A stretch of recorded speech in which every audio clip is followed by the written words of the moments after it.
میں اللہ کو گواہ کر کے کو ضمانت کے طور پر مجھے نہیں معلوم کہ آج کے بعد کیا ہوگا، لیکن میں آپ کو گواہ کر کے اپنی ماں کو گواہ کر کے یہ بات کر رہا ہوں۔ آج کے اس دور میں ISI پوری طرح جوڈیشل پروسیڈنگز کو مینیپولیٹ کرنے میں انوالو ہے۔ ISI کے لوگ مختلف جگہ پہنچ کر اپنی مرضی کے بینچ بنواتے ہیں، کیسوں کی مارکنگ ہوتی ہے۔ میرے لیے یہ ایک اعزاز ہے، ایک مرتبہ ہے اور ایک عزت ہے کہ مجھے صدر محترم خرم مسعود کیانی صاحب نے دعوت دی کہ میں آپ کے یہاں آ کے کچھ باتیں کروں۔ بڑے عرصے سے خواہش تھی کہ میں اپنی بار میں آ کر اپنے آپ کو احتساب کے لیے پیش کروں۔ میرا سب سے بڑا احتساب میری بار ہی کر سکتی ہے۔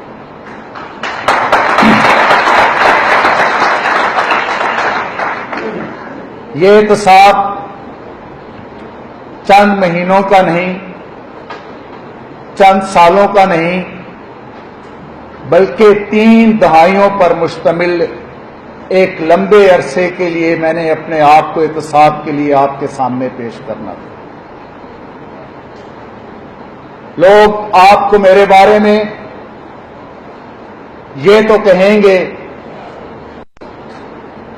کہ صدیقی صاحب بعض اوقات مسلط سے کام نہیں لیتے، بعض اوقات غصے کا اظہار کرتے،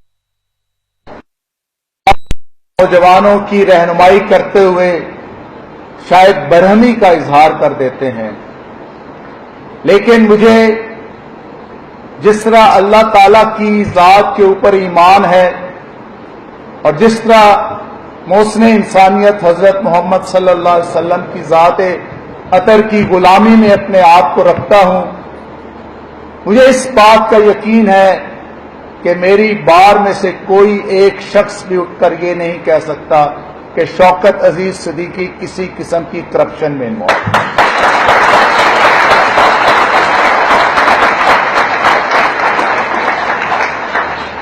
اور یہی وہ اعتماد تھا، یہی وہ ایمان تھا، یہی وہ یقین تھا کہ میں نے اپنے بڑوں سے یہ کہا کہ مجھے ان کیمرہ پروسیڈنگز نہیں چاہیے، میرا احتساب کرنا ہے تو سر عام کریں، میڈیا بھی اس میں موجود ہو، بار بھی اس میں موجود ہو، پبلک بھی اس میں موجود ہو۔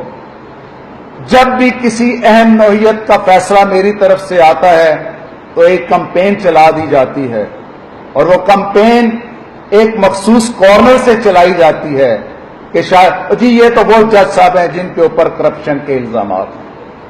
آج میں میڈیا کے تھرو آپ کی پوری بار کو اس بات کی دعوت دیتا ہوں کہ آئیں میرے گھر میں دیکھیں، اگر لگا گیا الزام 1% بھی سچ ثابت ہو، آپ مجھ سے استعفے کا مطالبہ کریں، میں استعفیٰ دے دوں۔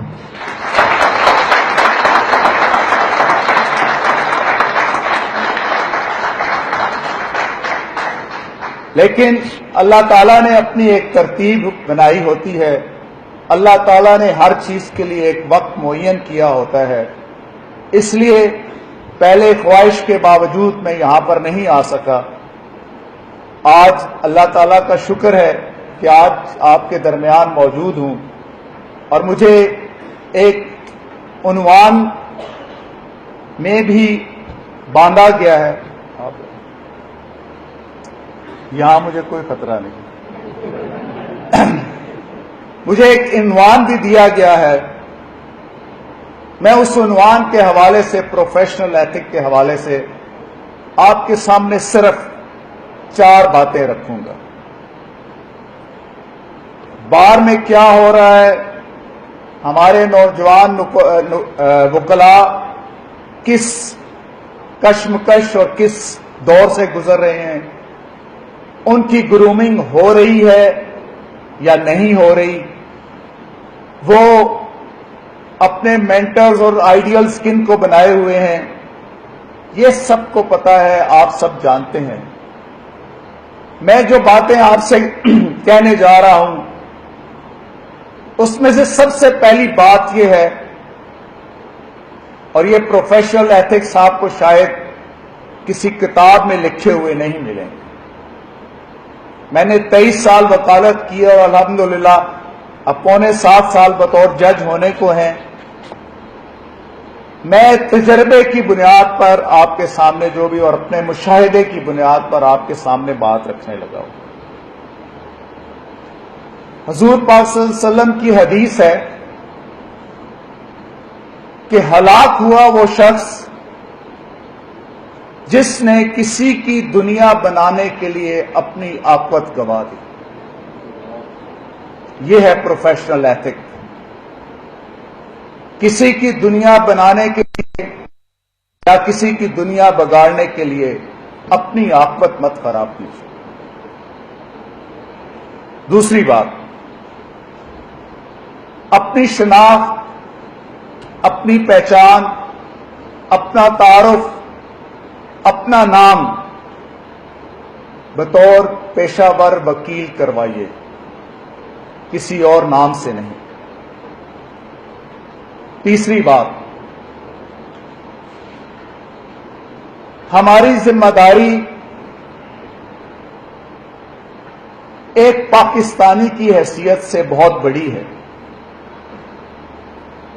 اپنی پروفیشنل ذمہ داریاں، ایک بطور مسلمان ذمہ داریاں اور ایک پاکستانی کی حیثیت سے ذمہ داریاں۔ تیسرا میں جو آپ کو اب بات کہوں گا، جرائم میں کمی کا سبب بنیے، جرائم میں اضافے کے سہولت کار مت بنیے۔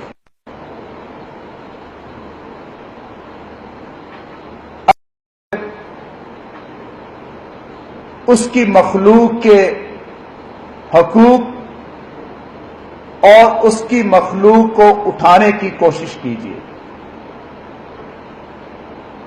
آخری بات،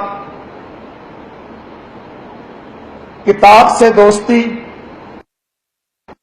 علم کی جستجو، دلیل کی طاقت، حکمت و دانائی کا نور اور دانش و تدبر کی روشنی بنیے۔ اس کے علاوہ کامیابی کا کوئی راستہ نہیں ہے، کوئی شارٹ کٹ نہیں ہے۔ آپ اگر کسی ایک خاص ماحول میں یا کچھ خاص افراد کی وجہ سے اپنی کامیابی کو کامیابی سمجھتے ہیں تو یقین کیجئے افراد کے چلے جانے کے ساتھ سین تبدیل ہو جاتا ہے اور پھر اس کے بعد آپ کو نئے سرے سے جدوجہد کرنی ہے۔ پروفیشنل ایتھکس کے حوالے سے میرے پاس اس سے بڑی کوئی بات نہیں۔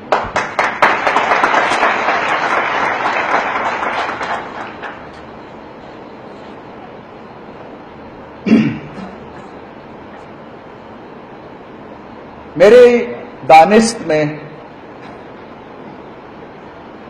آئین کے تناظر میں رہتے ہوئے میں نے آپ سے کچھ باتیں بھی کرنی ہیں۔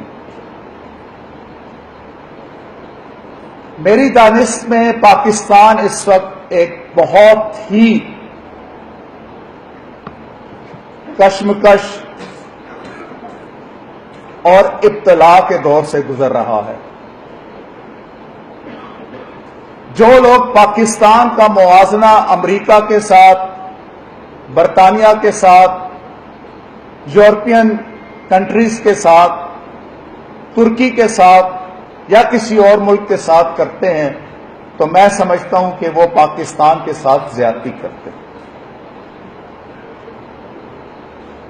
پاکستان کا موازنہ بھارت سے ہو سکتا ہے،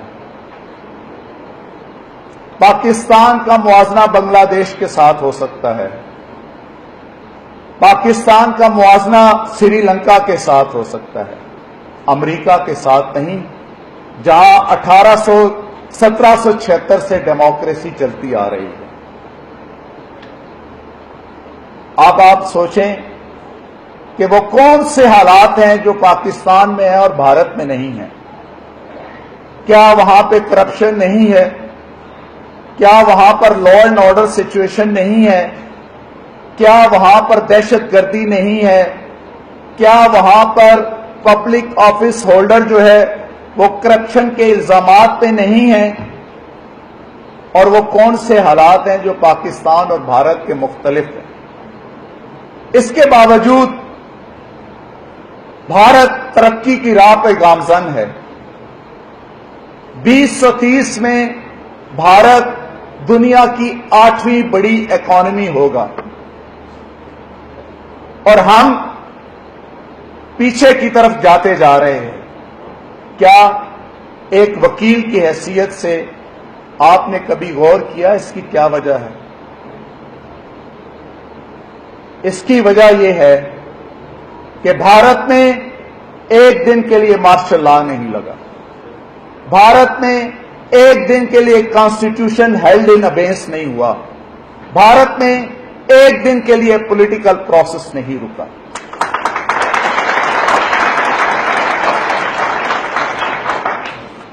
ہمیں بھارت کے ساتھ تعلقات، کشیدگی، جنگ کی باتیں تو بتائی جاتی ہیں، لیکن ہمیں یہ کبھی کوئی نہیں بتاتا کہ وہاں پر کسی چیف آف آرمی سٹاف کا نام کوئی دوسرا بندہ نہیں جانتا۔ ہمیں کوئی یہ بات نہیں بتاتا کہ بھارت کے اندر کبھی پولیٹیکل پروسیس نہیں رکا۔ ہمیں بھارت کے وزیر اعظم چاہے کتنا بھی برا لگتا ہو، لیکن یہ ایک امر واقعہ ہے کہ بھارت کا وزیر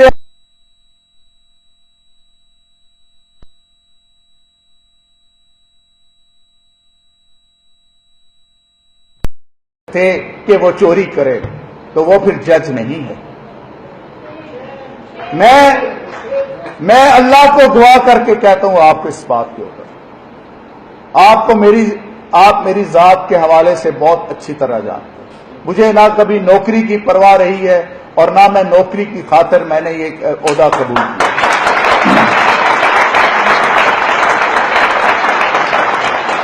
آج کے اس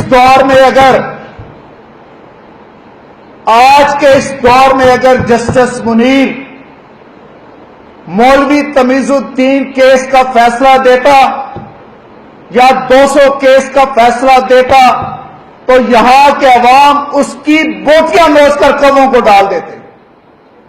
یہاں کے لوگوں کو اس بات کا پتہ ہی نہیں ہے کہ جسٹس منیر نے اس پاکستان کے ساتھ کیا کھلواڑ کیا ہے۔ ابھی تک لا کے اسٹوڈنٹس کو نہیں پتا کہ اصل میں ہوا کیا تھا۔ اور بدقسمتی ہے، یہ بدقسمتی ہے کہ جسٹس منیر کا کردار ہر کچھ عرصے بعد زندہ ہو کے سامنے آ جاتا ہے۔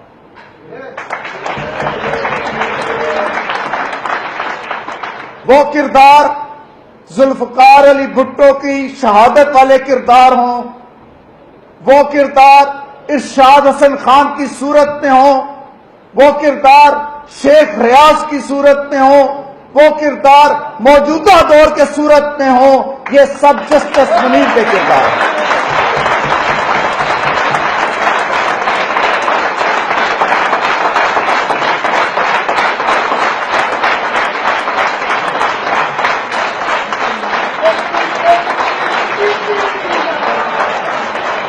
کیا بات کرتے ہیں یہ جسٹس منیر، جس نے پاکستان کی قسمت کا اس انداز میں سودا کیا کہ جنرل ایوب خان کی کابینہ میں یہ وزیر قانون کا سودا کر کے بیٹھا۔ اور آپ کو پتہ ہے 1962 کے آئین میں پہلی مرتبہ پاکستان کے نام سے اسلامی جمہوریہ پاکستان ختم کیا گیا۔ اور یہ اس وقت کی اسمبلی کو اعزاز جاتا ہے کہ انہوں نے پہلی قرارداد یہ پیش کی کہ اسلامی جمہوریہ پاکستان اس ملک کے ساتھ ہو۔ ارشاد حسن خان 3 سال کے چیف الیکشن کمشنر بننے کی خاطر تم نے پرویز مشرف کو سند جواز عطا کی، اور پھر جس طریقے سے اس ملک کی قسمت کے ساتھ کھلواڑ ہو رہے ہیں، میں آج کے دور کی آپ کے ساتھ بات کرتا ہوں جو میرے اپنی ذات کے ساتھ پیش آیا۔ میں اللہ کو گواہ کر کے سب کو ضمانت کے طور پر، مجھے نہیں معلوم کہ آج کے بعد کیا ہوگا، لیکن میں آپ کو گواہ کر کے اپنی ماں کو گواہ کر کے یہ بات کر رہا ہوں۔ آج کے اس دور میں ISI پوری طرح جوڈیشل پروسیڈنگز کو مینیپولیٹ کرنے میں انوالو ہے۔ ISI کے لوگ مختلف جگہ پہنچ کر اپنی مرضی کے بینچ بنواتے ہیں، کیسوں کی مارکنگ ہوتی ہے۔ میں اپنی ہائی کورٹ کی بات کرتا ہوں، ISI والوں نے میرے چیف جسٹس کو اپروچ کر کے کہا کہ ہم نے الیکشن تک نواز شریف اور اس کی بیٹی کو باہر نہیں آنے دینا، شوکت عزیز صدیقی کو بینچ میں مت شامل کرو۔ اور میرے چیف جسٹس نے کہا جس بینچ سے آپ ایزی ہیں ہم وہ بنا دیں۔ مجھے یہ پتا ہے کہ سپریم کورٹ میں کس کے ذریعے کون پیغام لے کر جاتا ہے، مجھے یہ پتا ہے کہ اکاؤنٹیبلٹی کورٹ کی ہر روز کی پروسیڈنگز کہاں پر جاتی رہی ہیں، مجھے یہ وجہ معلوم ہے کہ اسلام آباد ہائی کورٹ کا اسٹیچوٹ کے مطابق ان اکاؤنٹیبلٹی کورٹ پر ایڈمنسٹریٹو کنٹرول کیوں ختم کیا گیا، تاکہ وہاں پہ کل کوئی جج جا کر پروسیڈنگز کو نہ دیکھ سکے۔ آپ سے یہ باتیں میں نے اپنی جان نوکری کی تو پرواہ نہیں ہے کہ کرتے یہ اس لیے کی ہے کہ مجھے یہ کہا گیا کہ جناب آپ ہمیں ایک ایشورنس دے دیں کہ ہماری مرضی کے مطابق فیصلہ کریں گے تو ہم آپ کے ریفرنس ختم کروا دیں۔ مجھے یہ کہا گیا کہ آپ اگر ہماری مرضی کے مطابق فلاں کیس میں فلاں فیصلہ دیں گے تو ہم نومبر تک نہیں سپٹمبر میں آپ کو چیف جسٹس بنا دیتے ہیں۔ تو میں نے انہیں کہا کہ میں اپنے ضمیر کو گروی رکھنے سے پہلے ہے کہ میں مر جاؤں۔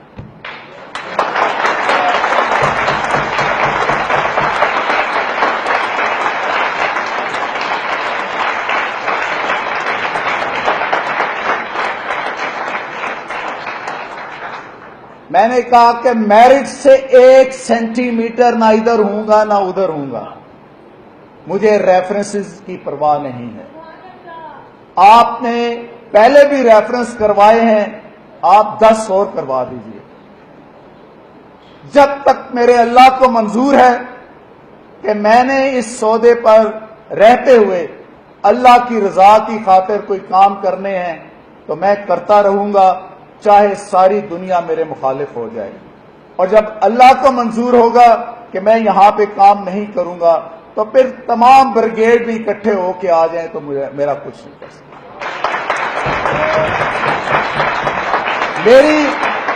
میری آپ سے یہ گزارش ہے کہ آپ کی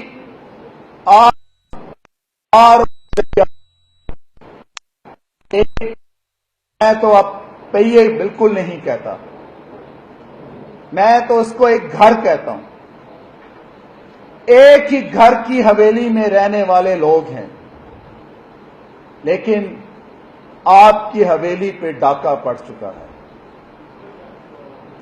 آپ کی حویلی بندوق والوں کے کنٹرول میں آ چکی ہے، آپ کی آزادی سلب ہو چکی ہے، آپ کی انڈیپینڈنس آف جوڈیشری جس پر آپ پرائڈ فیل کرتے تھے اس پہ سمجھوتے ہو چکے ہیں۔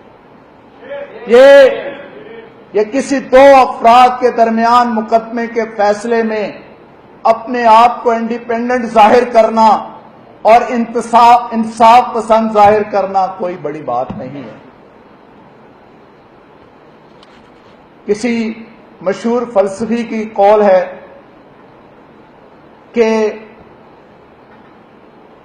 آپ دیکھنا یہ چاہتے ہیں کہ حکمرانی کس کے پاس ہے، تو آپ یہ دیکھیں کہ آپ کو کس کے خلاف بات کرنے کی اجازت نہیں ہے۔ آج یہ میڈیا والے یہ بھی گھٹنے ٹیک چکے ہیں، یہ میڈیا والے اپنے اشتہاروں کی خاطر اور اپنے مفادات کی خاطر سچ بولنے سے گریزاں ہیں۔ آج اس ادارے کے اوپر بھی مرضی کے ٹویٹس آتے ہیں، مرضی کی ڈائریکشنز آتی ہیں، مرضی کے پریس ریلیز آتی ہیں کہ یہ جاری کرو اور یہ نہ جاری کرو۔ یہ پوچھ لیں، یہاں پر بیٹھیں، ان سے حلف لے لیں کہ کون ایک چینل ہے جو یہ کہہ سکتا ہے کہ ہمیں ڈائریکشنز نہیں آتی اور ہمیں ڈائریکشنز ISPR سے نہیں آتی۔